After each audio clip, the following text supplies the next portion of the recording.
দীর্ঘ 2 দশক পর চট্টগ্রামে আসছেন বিএনপির চেয়ারম্যান তারেক রহমান। তার এই আগমনকে ঘিরে নগর জুড়ে সৃষ্টি হয়েছে উৎসবমুখর পরিবেশ। নেতাকর্মীদের মধ্যে বিরাজ করছে ব্যাপক উদ্দীপনা ও উচ্ছ্বাস।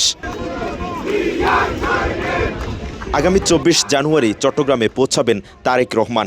সেদিন নগরে অবস্থান করবেন এবং পরদিন 25 তারিখ ঐতিহাসিক পোলো গ্রাউন্ড মাঠে এক বিশাল জনসমাবেশে প্রধান অতিথি হিসেবে বক্তব্য রাখবেন।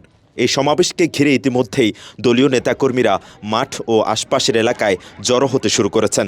একদিন আগ থেকেই বিভিন্ন জেলা ও উপজেলা থেকে মিছিল নিয়ে সমাবেশ স্থলে ভিড় করছেন তারা। সাধারণ জনসাধারণের উপস্থিতিতে অতীতে যেরকম সকল রেকর্ড ভঙ্গ করেছিল, এবারও আরেকটা নতুন রেকর্ড সৃষ্টি হবে, নতুন ইতিহাস রচিত হবে পলক গ্রাউন্ডের ময়দানে ইনশাআল্লাহ। সাধারণ জনগণই তারেক রহমানকে দেখার জন্য আসবেন, কর্মীরা তো অবশ্যই পাশাপাশি থাকবেন। মানুষ দল মত বিশেষে চট্টগ্রামের মানুষের জন্ম পলক গ্রাউন্ডে এসে নতুন দিগন্তের নতুন ইতিহাসের সকল রেকর্ডকে ভঙ্গ করে মহাসমাবেশ পরিণত হবে বলে আমরা মনে করি।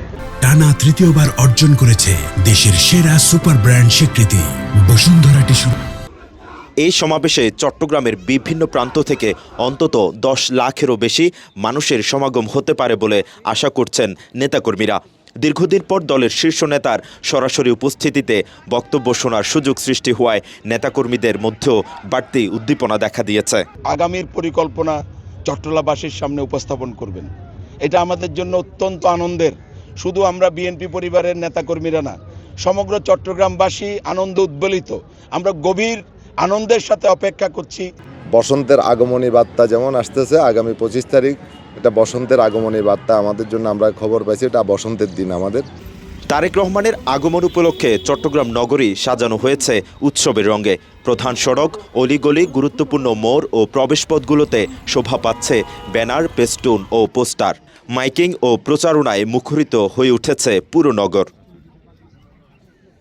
তারেক রহমানের এই সমাবেশকে ঘিরে কয়েক স্তরের নিরাপত্তা ব্যবস্থা নেওয়া হয়েছে আইন শৃঙ্খলা বাহিনীর পক্ষ থেকে।